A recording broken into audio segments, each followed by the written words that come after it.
단도직입 입적으로 김명수 대법원장은 조국 씨와 함께 문재인 정권의 내로남불, 위선의 상징이라고 저는 생각을 합니다.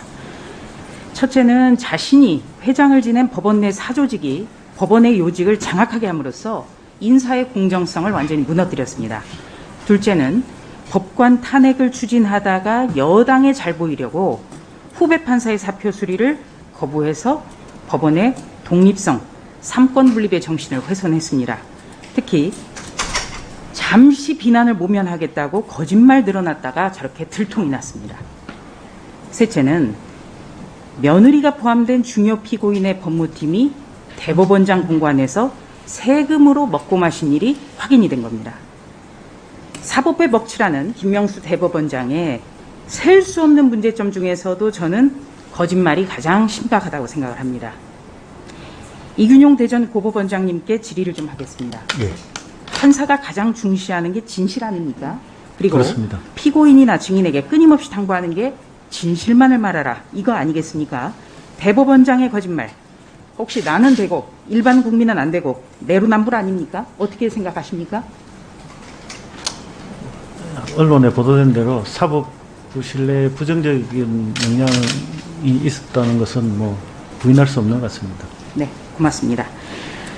이균용 대전 고법원장님은 올 2월 취임식에서 법원의 신뢰 하락, 조롱거리 전락 등 재판의 권위와 신뢰가 무너져 참담한 심정이라는 말씀하셨습니다. 맞죠? 예. 예. 대법원장이 연이어서 어처구니 없는 일을 벌여도 자리를 굳건하게 지키고 있는 것, 저는 문재인 정권이 아니라면 불가능하다, 이렇게 평가를 합니다. 일선 법관들이 대법원장을 존경하고 신뢰하고 믿고 따르고 있다고 보십니까? 정확하게는 잘 모르겠습니다. 아마 언론에서는 뭐 부정적으로 그렇게 보도되고 있는 것으로 저도 알고 있습니다. 네. 언론이 없는 사실을 보도하나요? 주로? 네. 어려운 질문 드렸습니다. 네. 김찬돈 대구 고법원장님께 좀 질의를 하겠습니다. 네. 2월 취임하면서 국민의 신뢰야말로 법원의 존립 근거이자 핵심 가치라고 말씀하셨습니다. 맞습니까? 예, 그렇습니다. 예. 전직 부장판사는 양승태 전 대법원장의 재판거래 선례에 비춰보면 권순일 전 대법관이야말로 진정한 재판거래의 당사자, 이렇게 지적을 했습니다. 여기에 대해서 어떻게 생각하십니까?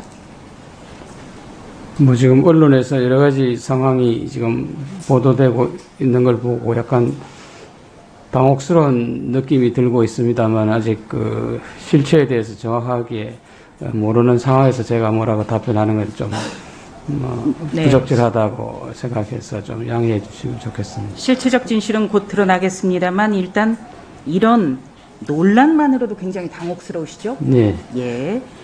권순일 전 대법관과 이재명 지사관, 물론 재판거래 의혹은 권순일 대법관 재임 시절에 있었죠. 권순일 대법관과 이재명 지사 간의 재판거래 의혹은 점점 더 수상한 의혹들이, 정황들이 드러나고 있습니다. 여기에 대해서 법원의 수장인 대법원장이 계속 침묵하는 것, 이거 타당하다고 보십니까?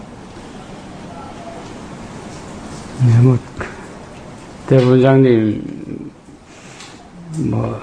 의견에 대해서 제가 뭐라고 하는 건 좀 예, 어려운 적절치 질문을 않아서. 드렸어요. 예. 왜냐하면 이런 논란 자체, 이런 것이 보도되는 것 자체가 굉장히 곤혹스럽고 일선에서는 당혹스럽다는 말씀하셨는데 네. 여기에 대해서 대법원장은 계속 침묵을 하고 있습니다. 이번에는 황병하 광주 고법원장께 좀 질의를 하겠습니다. 2월 취임하시면서 법원이 국민 신뢰를 얻기 위해서 가장 중요한 요소는 공정한 재판이라고 말씀하셨습니다. 맞습니까? 예, 그렇습니다. 네. 한 법관이 사안에 대해서 같은 원칙과 기준을 갖고 있는 것이 바로 신뢰 회복에 가장 중요하지 않겠습니까? 예, 물론입니다. 그렇죠. 김명수 대법원장 취임 이후에 벌어지고 있는 이 내로남불, 위선, 호드 인사, 여기에 대법관의 이재명 지사 구하기 재판거래 의혹으로 법원에 대한 신뢰는 더 무너졌다. 저는 이렇게 평가를 합니다. 이게 굉장히 좀 안타까운 일입니다. 이재명 지사는 2001년 분당 파크뷰 특혜 사건과 관련해서 이른바 검사 사칭으로 재판에 넘겨졌습니다. 유죄를 선고한 재판관은 이충상 현 경북대 로스쿨 교수입니다. 그런데 이재명 캠프는 일간지 비판 기사 속에 인터뷰에 응한 이충상 교수를 검찰에 고발했습니다. 명예훼손이라는 이유였죠. 자, 과거 판결에 불만을 품고 자신에게 유죄를 선고한 판사에게 공격하는 이런 몰지각한 일들이 있어서 이거는 심각하다고 저는 생각을 하고요. 사법부와 재판의 독립성을 위협하는 것은 있어서는 안 된다. 이렇게 봅니다.